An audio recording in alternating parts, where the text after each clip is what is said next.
But instead of killing me, my new master had something altogether more amusing in mind. Mora looked back at the image of the young man in the picture, now seeing something dark, looking deeper in the eyes. "What did he teach you?" asked Mora, as much as she wasn't sure she wanted the answer. Something in her needed to know. "My master's kind had the power to defy death, to sculpt flesh, blood, and bone into the most wondrous forms," continued Vladimir. "He taught me something of their arts. Magic he wielded as easily as breathing, but it took every scrap of my intellect and will to master even the simplest of the cantrips. I was later to learn that teaching their secrets to mortals was forbidden under pain of death, but my master delighted in flaunting the mores of his kind." Vladimir's horseless laughter echoed around her, yet there was no mirth to the sound. He couldn't help challenging convention, and in the end, it was his undoing. "He died?" she asked. "Yes. When one of his kind betrayed them, their power over this world was broken. My master's enemies united against him, and he looked to me to lead his armies in his defense. Instead, I killed him and drank in a measure of his power, for I had not forgotten the many cruelties he had inflicted upon me over the years. Taking his life was my first step on a road far longer than I ever could have imagined. A boon and a curse in one bloody gift." Mora heard the relish in Vladimir's tone, but also sadness, as if the mark this murder had cut on his soul had never truly left him. Did he feel guilt at this killing, or was he simply trying to manipulate her emotions? Not being able to see him made it that much harder to divine his intent. "But enough of this painting," said Vladimir. "It is vital, yes, but only one of my accumulated lives. If you are to immortalize this one, you must see the others I have experienced over the years, before we can truly begin."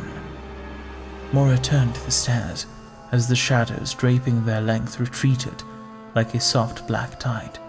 She licked her lips, conscious again that she was alone in this echoing mansion with Vladimir, a man who had just admitted to murdering his father and his monstrous mentor. Hesitation. "Really?" he said. "You have come this far, and I have already bared so much of my soul to you." Mora knew he was goading her into climbing the stairs. That alone ought to make her leave and return to her friends. But as much as she knew she should be afraid, part of her thrilled to be the center of Vladimir's attention, to feel the power of his gaze upon her. "Come to me," he continued. "See what it is I ask of you. And then, if you feel the task is too great and choose to leave, I will not stop you." "No," she said. "I want to know it all." The archway atop the mezzanine led into a wide corridor of dark stone that was so shockingly cold it took Mora's breath away. Fixed to the dark walls were row upon row of lacquered wooden boards, and pinned to these boards were many thousands of butterflies with spread wings. Sadness touched Mora. "What is this?" "One of my collections," said Vladimir, his voice coming from nowhere and everywhere at once. It drew her onward along the corridor. "Why did you kill them?" "To study them. Why else? These creatures live such short lives. To end them a moment sooner is no great loss." "The butterfly might disagree, but look at what each death taught me." "What do you mean?" The butterflies you saw in the garden.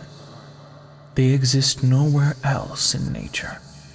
They are unique because I made them so.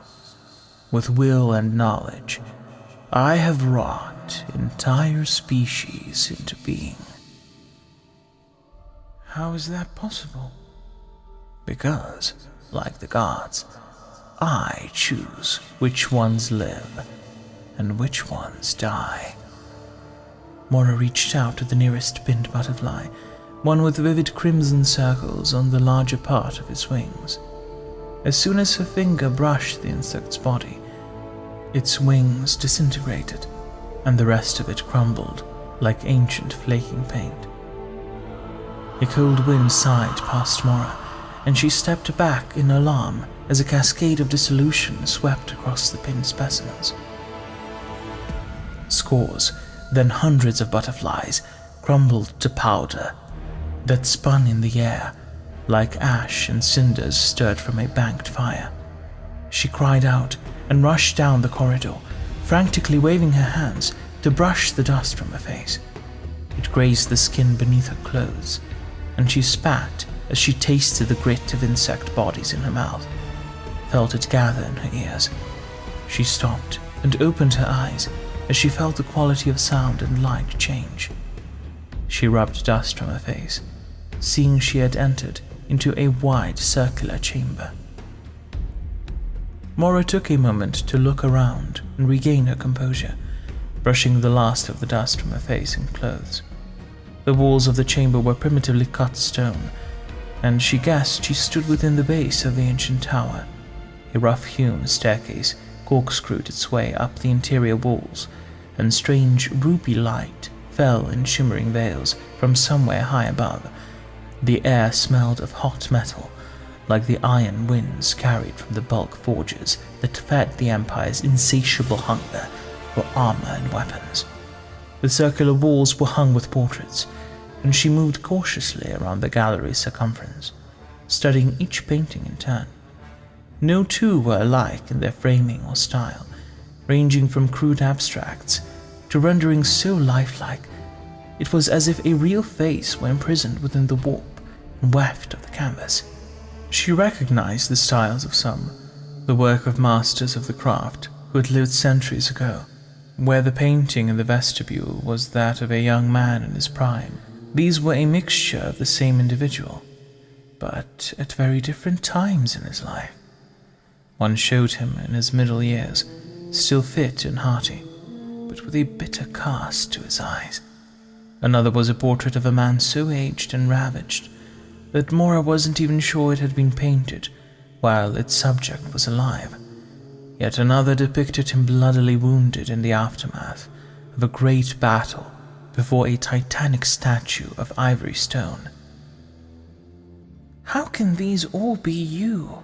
she asked. The answer drifted down in the veils of red light. "I do not live as you do. The gift carried in my former master's blood changed me forever." "I thought you understood that." "I do. I mean, I think I do." "The paintings around you are moments of my many lives. Not all great moments, I've come to realize, and captured by journeymen for the most part. In the earliest days of my existence, I was arrogant enough to believe my every deed was worthy of such commemoration. But now..." "But now?" asked Mora, when he didn't continue. "Now, I only commit the renewal of my life to canvas amid events that mark turning points in the affairs of the world. Climb the steps and see what I mean." Mora found her circuit of the gallery had brought her to the base of the stairs, as though her every step had led her to this point. Not just tonight, but every moment since she had first picked up a brush and painted the animals on her mother's farm in Crexel. "Why me?" she asked. "Why am I here? There are other artists in Noxus, better than me."